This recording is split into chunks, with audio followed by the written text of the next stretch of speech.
Calon Presiden Partai Gerindra Prabowo Subianto terus menguat di bursa pemilihan Presiden 2024 mendatang. Hal itu karena Prabowo selalu terbuka dan merangkul semua kalangan baik masyarakat hingga partai politik lain di peta perpolitikan Indonesia. Keadaan ini menunjukkan Prabowo sangat independen dan tidak menutup diri dari pihak-pihak lain yang ingin bersilaturahmi.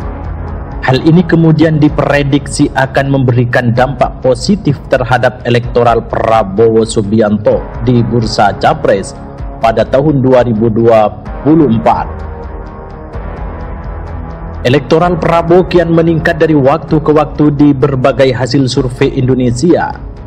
Itu juga membuktikan Prabowo merupakan sosok yang paling diminati masyarakat untuk melanjutkan posisi kepresidenan periode 2024-2029.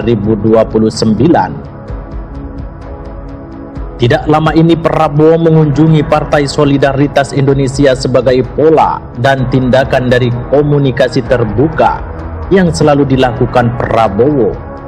Dalam kunjungan tersebut, PSI selaku partai baru sangat tersanjung dengan kehadiran Prabowo yang ingin menjalin komunikasi. Bahkan dikabarkan PSI secara resmi segera mendeklarasikan diri untuk mendukung Prabowo sebagai Capres 2024.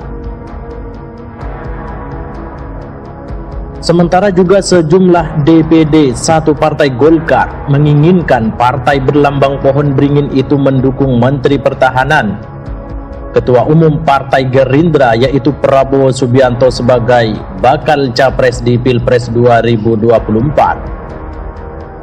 Usulan itu mereka sampaikan langsung ke Ketua Umum Golkar Airlangga Hartarto saat pertemuan di Nusa Dua, Kabupaten Badung, Bali akhir pekan kemarin. Pertemuan tersebut digelar di tengah menguatnya isu desakan musyawarah nasional luar biasa Partai Golkar. Dukungan sejumlah DPD satu Partai Golkar terhadap Prabowo itu bukan tanpa alasan. Prabowo yang merupakan bakal capres dari Koalisi Kebangkitan Indonesia Raya atau KKIR itu dianggap memiliki elektabilitas yang signifikan dibandingkan dengan bakal calon lainnya. Misalnya, hasil Lembaga Survei Nasional atau LSN pada 10 hingga 19 Juli 2024 di 34 provinsi Indonesia yang menempatkan Prabowo Subianto di posisi teratas dengan meraih 33,8%, Ganjar Pranowo 20,2% dan Anies Baswedan hanya 16,4%. Ketua DPD 1 Partai Golkar Kalimantan Barat Maman Abdurrahman mengatakan para ketua DPD 1 menyampaikan harapan kepada Airlangga Hartarto agar memutuskan untuk berkoalisi dengan Gerindra dan ikut mendukung Prabowo sebagai bakal capres di Pilpres 2024. Prabowo pun menyikapi dukungan DPD Partai Golkar terhadapnya sebagai calon presiden 2024. Prabowo mengaku bersyukur atas dukungan tersebut. Menteri Pertahanan tersebut menyebut Partai Gerindra telah menjalin komunikasi dengan Golkar. Ia menyatakan hubungan kedua partai berlangsung baik. Sinyal itu semakin kuat. Pasalnya, Ketua Umum Partai Golkar Airlangga Hartarto memastikan secara terang-terangan bahwa partainya tak mendukung bakal capres dari Koalisi Perubahan untuk Persatuan Anies Baswedan. Kepastian ini disampaikan Airlangga Hartarto saat menanggapi pernyataan Yusuf Kalla yang saat itu menyebut bahwa Partai Golkar hanya akan mendukung bakal capres Prabowo Subianto atau Ganjar Pranowo. Itu sangat benar bahwa Golkar tidak akan mendukung Anies di Pilpres 2024, kata Airlangga selaku Ketua Umum Partai berlambang beringin tersebut.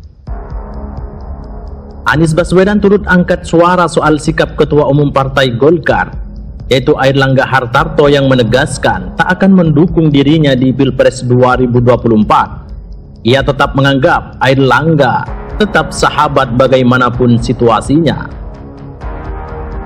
Adalah hal yang sangat pantas jika banyak elit yang mau mendukung Prabowo, sebab elektoral Prabowo kian naik. Lembaga Survei Indikator Politik Indonesia mengungkapkan elektabilitas Ketua Umum Partai Gerindra Prabowo Subianto sebagai bakal calon presiden unggul ketimbang Gubernur Jawa Tengah Ganjar Pranowo dan ex-Gubernur DKI Jakarta Anies Baswedan. Pada survei bulan Juli 2023, Prabowo meraih elektabilitas sebesar 48% di Sumbar, sedangkan Anies 39,5% dan Ganjar 6,2%. Elektabilitas tersebut muncul setelah indikator melakukan simulasi 3 nama bakal capres potensial. Adapun survei ini dilakukan pada 26 Juni hingga 10 Juli 2023. Indikator bertanya kepada 810 responden di setiap daerah pemilihan di Sumbar. Namun dikarenakan dapil di Sumbar ada 2, maka total responden yang diwawancarai oleh indikator dalam survei ini yakni sebanyak 1620. Wawancara dilakukan secara tatap muka, sedangkan margin of error survei ini lebih kurang dari 3,5% dengan tingkat kepercayaan 95%.